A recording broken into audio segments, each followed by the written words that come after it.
నమస్తే welcome to our channel. సంక్రాంతికి 3 సినిమాలు వరుసగా రిలీజ్ అయ్యాయి. ముందుగా రిలీజ్ అయిన గేమ్ చేంజర్ గురించి కొన్ని డౌట్స్ ఉన్నాయి, డిస్కస్ చేద్దాం. ప్రస్తుతం మనతో పాటు సీనియర్ జర్నలిస్ట్ కిరణ్ పోల్దాస్ గారు ఉన్నారు. హలో సార్, నమస్తే. నమస్తే అండి. సార్, సో గేమ్ చేంజర్ గురించి కొన్ని డౌట్స్ ఉన్నాయి సార్. చెప్పండి. సో అంటే ప్రతి సినిమాకి కూడా సక్సెస్ మీట్ అనేది చేస్తూ ఉంటారు. All of the sudden shocking గా ఈసారి గేమ్ చేంజర్ కి ఎందుకో సక్సెస్ మీట్ పెట్టలేదు. ఎందుకని అంటారు? అంటే డైరెక్ట్ గా సినిమా యూనిట్ నుంచే వాళ్ళు ఇండైరెక్ట్ గా చెప్తున్నారా అని అనిపిస్తోంది, సినిమా ఫ్లాప్ అయ్యింది అని. కానీ బయట మిక్స్డ్ టాక్ వినిపిస్తుంది. దీని గురించి మీరు ఏమంటారు? ఇదే లోపం, ఇటువైపు నుంచి కూడా ఒక లోపం ఉన్నది చాలా స్పష్టంగా కనపడుతోంది. నిర్మాతకు దర్శకుడికి కూడా ఒక పొంతన లేనట్టుగా మనకి చాలా స్పష్టంగా అర్థమవుతుంది. ఎందుకంటే ప్రతి సినిమాకి, అదే దిల్ రాజు చేసిన సినిమాకి సంక్రాంతికి వస్తున్నాంకి ఎంత ప్రమోషన్స్ చేశారు, దీనికి ఎందుకు అంత స్థాయిలో ప్రమోషన్స్ చేయలేదు? ఇది చాలా పెద్ద సినిమా కదా, పాన్ ఇండియా సినిమా కదా. ప్రమోషన్స్లో వెనకబడ్డ మాట వాస్తవం. సినిమా రిలీజ్ అవ్వక ముందు కూడా ప్రమోషన్స్లో వెనకబడ్డారని నేను చెప్తున్నా. శంకర్ కనపడలేదు, కియారా అద్వానీ కనపడలేదు, సో ఇవ్వాల్సిన ఇంటర్వ్యూలు ఇవ్వలేదు, తిరగాల్సిన ఛానల్ తిరగలేదు. అదే సమయంలో అనిల్ రావిపూడి ఎట్లా చేశాడు? రెండింటికి నిర్మాత దిల్ రాజే. ఎట్లా చేశాడు? సరే, మీరు సినిమా అంత బజ్ క్రియేట్ చేయలేదు, మీరే క్రియేట్ చేయలేదు. ఆ తర్వాత సినిమా ట్రైలర్లో అద్భుతమైన బజ్ క్రియేట్ అయింది. ట్రైలర్ వచ్చిన తర్వాత చాలా బాగుంటుంది సినిమా, చూడాలని ఉత్సుకత కలిగింది. అందులో అభినందించాలి, ట్రైలర్ కట్ చేసిన వాళ్ళని అభినందించాలి. అయితే రిలీజ్ అయిన తర్వాత మీరు సక్సెస్ మీట్ ఎందుకు పెట్టలేదు?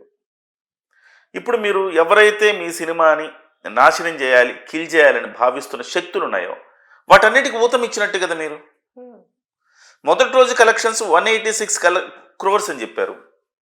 అవి ఫేక్ కలెక్షన్స్ అని చాలామంది అన్నారు. మరి పుష్పకు వచ్చిన కలెక్షన్స్ ఏమన్నా రియలా? అవి ఫేక్ కలెక్షన్స్ కదా. మనం ఆడుకున్నాం చాలా సందర్భాల్లో. పుష్ప కలెక్షన్స్ కూడా ఫేకే. ఇప్పుడు ఫేక్ గేమ్ ఆడుతుంది ఇండస్ట్రీ. ఆడుతున్నప్పుడు మీది నిజమా కాదా నేను ఆ లోతుల్లోకి వెళ్ళట్లా. మీరు 186 crores కలెక్షన్స్ వస్తే సక్సెస్ అయినట్టే కదా. ఒక పాయింట్ 1. రెండో రోజు మళ్ళీ కలెక్షన్స్ గురించి చెప్పలేదు మీరు. సరే, పాయింట్ 2 ఇది. పాయింట్ 3 ఏంటంటే, మీరు సినిమా సక్సెస్ కాలేదని మీకు మీరుగా మీ యొక్క ప్రత్యర్థులకు అందిస్తున్నారా సక్సెస్ మీట్ చేయకుండా? ఇకపోతే పాయింట్ 4, మరి ఏ సినిమాలు సక్సెస్ అయిన? దేవర సక్సెస్ అయిందా? ఆ రకంగా చూసుకుంటే సక్సెస్ మీట్ పెట్టలేదా? కల్కి సక్సెస్ అయిందా? సక్సెస్ మీట్ పెట్టలేదా? ఇలా చాలా సినిమాలు, చాలా పెద్ద పెద్ద పాన్ ఇండియా సినిమాలు సక్సెస్ అయ్యాయా లేదా అని పక్కన పెడితే సక్సెస్ మీట్లు పెట్టారు వాళ్ళు. ఎందుకు? బస్ క్రియేట్ చేయటం. ఎస్, మా సినిమా బాగుందని చెప్పడానికి. నేను దేవర, కల్కి ఇవన్నీ అట్టర్ ఫ్లాప్ సినిమాలు నేను చెప్పట్లేదు, దయచేసి అర్థం చేసుకోవాలి అందరూ. అవి కూడా యావరేజ్ సినిమాలు. ఇది ఖచ్చితంగా గేమ్ చేంజర్ సినిమా, సమాజానికి కావాల్సిన సినిమా, ఉపయోగపడే సినిమా. అట్లాంటప్పుడు దీనికి మీరు సక్సెస్ పెట్టకపోతే ఏంటి అర్థం? అయితే సక్సెస్సా కాదా అని మనం మాట్లాడుకోవటానికి 2-3 నేను పారామీటర్స్ చెప్తాను. ఇవాళ రామ్ చరణ్ గారు 4 క్యారెక్టర్లు పోషించారు. అద్భుతంగా ఒక స్టూడెంట్గా ఎలా ఉండాలో అలా ఉన్నాడు. ఒక ఐఏఎస్ ఆఫీసర్గా, ఒక ఐపీఎస్ ఆఫీసర్గా, ఒక పొలిటీషియన్, ఒక సీఎం స్థాయిలో, అంటే అలాగే ఒక ఫ్లాష్ బ్యాక్ క్యారెక్టర్. ఇలాంటి ప్రతి క్యారెక్టర్ 4 షేడ్స్ ఉన్న క్యారెక్టర్లు ఆయన చేశారు. అప్పన్న క్యారెక్టర్ ఇది విమర్శకుల ప్రశంసలు అందుకుంది. చాలామంది డైరెక్టర్లు ఇది జాతీయ స్థాయిలో ఉత్తమ నటన, ఇది ఖచ్చితంగా జాతీయ ఉత్తమ నటుడి అవార్డు ఈ సినిమాకు వస్తుందని చెప్తున్నారు. రైట్ సార్, నాకు ఇక్కడ ఒక చిన్న డౌట్ ఉంది. ఇప్పుడు మీరు ఏదైతే చెప్తున్నారో ఇదే నేషనల్ మీడియాలో వాళ్ళు చాలా ప్రేజ్ చేస్తున్నారు Ram Charan acting. Of course Ram Charan acting మన దగ్గర కూడా ప్రేజ్ చేసినప్పటికీ మూవీ గురించి చాలా బాగుంది అని చెప్పి అక్కడ పాజిటివ్ టాక్స్ వస్తున్నాయి. And one of the famous critic కూడా సినిమా చాలా బాగుంది అని చెప్పేసి చెప్తున్నారు. మరి ఎందుకని ఇక్కడే వాంటెడ్లీ నెగటివ్ టాక్ స్ప్రెడ్ చేశారు? ఇది ఎంతవరకు నిజం? అదే నేను చెప్పదలుచుకుంది. పాయింట్ 1 నేను చెప్పినది ఏంటంటే, రామ్ చరణ్ అద్భుతంగా నటించాడు. ఇది సక్సెస్ కాదా? సక్సెసే. మీకు జాతీయ స్థాయిలో చాలా మంచి రివ్యూస్ వచ్చినాయి. ఇది సక్సెస్ కాదా? సక్సెసే. ఒక ఐఏఎస్, ఐపీఎస్ ఆఫీసర్లు సినిమా చూసి చాలా బాగుంది అంటున్నారు. ఇది సక్సెస్ కాదా? సక్సెసే.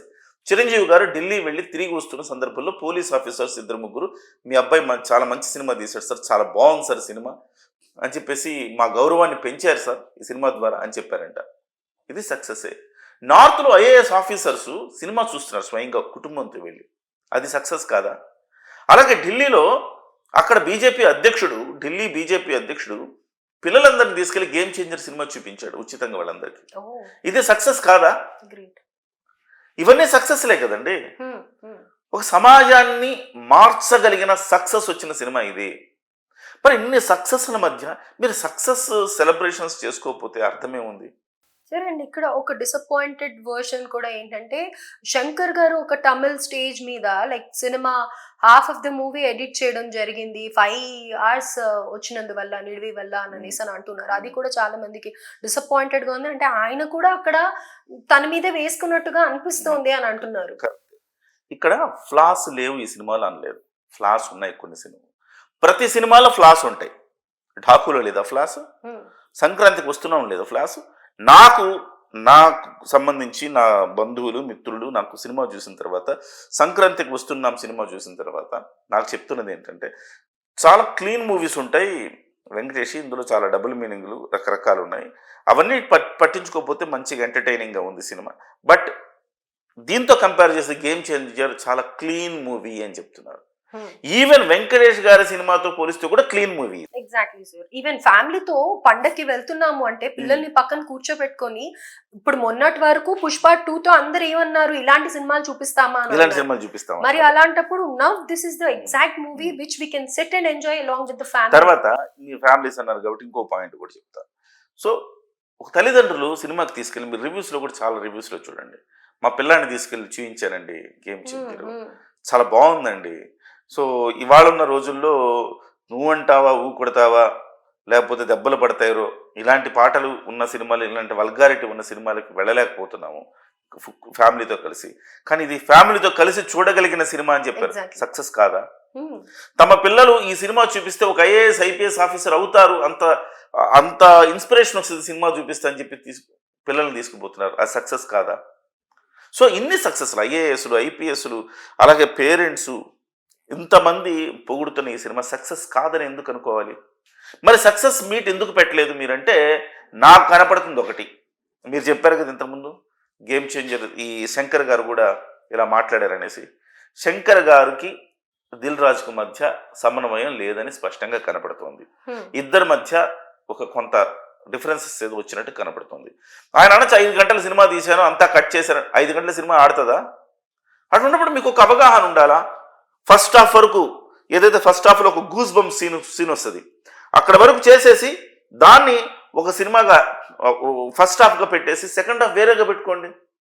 డెఫినెట్గా 2 భాగాలు చేసుకోవచ్చు కదా మీరు. అలా కాకుండా ఒక భాగమే చేసేసి మధ్యలో కొన్ని ఫ్లాస్ పెట్టేసుకుని మీరు ముందుకు వెళ్ళిపోయి, ఇవాళ నేను 5 గంటల సినిమా తీశాను, దాన్ని ఎడిట్ చేయడం వల్ల నాకు అంత సంతృప్తికరంగా రాలేదని మీరే చెప్తే స్టేజ్ల మీద ఇంకేంటి అర్థం? సో ఈ సినిమాని సగం శత్రువులు కిల్ చేస్తే సగం ఈ దిల్ రాజు శంకర్ గారు కిల్ చేస్తున్నారు. ఓవరాల్గా ఈ సినిమా వల్ల ఓవరాల్గా నష్టపోయింది ఎవరు అంటే, వాళ్ళు అంటే సినిమా యూనిట్ సైడు అటు ప్రత్యర్థుల సైడు.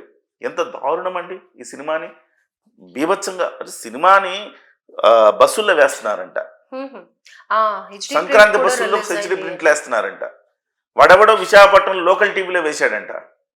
అంటే కొంచెం సోయి కూడా లేదా? అరే ఇలాంటివి వస్తున్నాయి, దీని మీద కాన్సన్ట్రేట్ చేయాలని చెప్పేసి దానికి సంబంధించిన ఒక ఇది ఉండదా? ఇక్కడ నేను దిల్ రాజు గారిని తప్పుపడుతున్నానండి. ఎందుకు అంటే దిల్ రాజు గారికి ఇక్కడ ఏమి నష్టం లే. గేమ్ చేంజర్ అయినా ఢాకు అయినా లేకపోతే సంక్రాంతికి వస్తుంది, ఏ సినిమా డబ్బులు చేసుకున్నా దిల్ రాజుకే ఫైనల్గా డబ్బులు. 2 సినిమాలకు నిర్మాత అయినా ఢాకుకేమో డిస్ట్రిబ్యూటరు, ఏ సినిమా తీసుకున్నా దిల్ రాజు గారికే డబ్బులు వస్తాయి.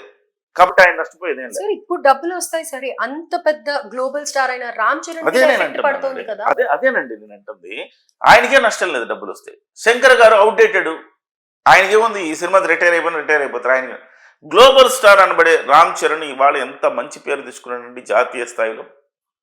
అలాంటి గ్లోబల్ స్టార్ రామ్ చరణ్కు ఈ సినిమా ఇబ్బంది కలిగించదా ఇలా చేస్తే? ఆయన అంత అద్భుతమైన పెర్ఫార్మెన్స్ చూపించిన తర్వాత కూడా సక్సెస్ మీట్ చేయకపోవడం ఏంటి? ఇది డెఫినెట్గా మూవీ యూనిట్ ఫెయిల్యూర్ అంట నేను. ఒక మంచి సినిమాని కిల్ చేయడంలో దిల్ రాజు శంకర్ మీ పాత్రలు కూడా మీరు పోషించారు. రైట్. కాబట్టి నేనేమంటున్నానంటే ఇది అనవసరంగా 1,00,000 ట్వీట్లు చేయాలని, విరుద్ధం ఈ సినిమా ఫ్లాప్ అని 1,00,000 ట్వీట్లు చేయాలని ఒక యుద్ధం ప్రకటించింది. అవతల ఒక హీరో, వేరే వేరే హీరోల ఫ్యాన్స్, ముఖ్యంగా వైసీపీ నాయకులు ఇలా చేశారంట. సో ఇంత ఉన్నప్పుడు మీరు సినిమా యూనిట్గా మీరు ఎంత శ్రద్ధ పెట్టాల్సిన అవసరం ఉంది. దిల్ రాజు గారికి టైం లేదు. ఇది పోతే పోయింది అది చూసుకుందాం, అది పోతే పోయింది ఇది చూసుకుందాం, అన్నీ ఏది చూసినా నాదే కదా.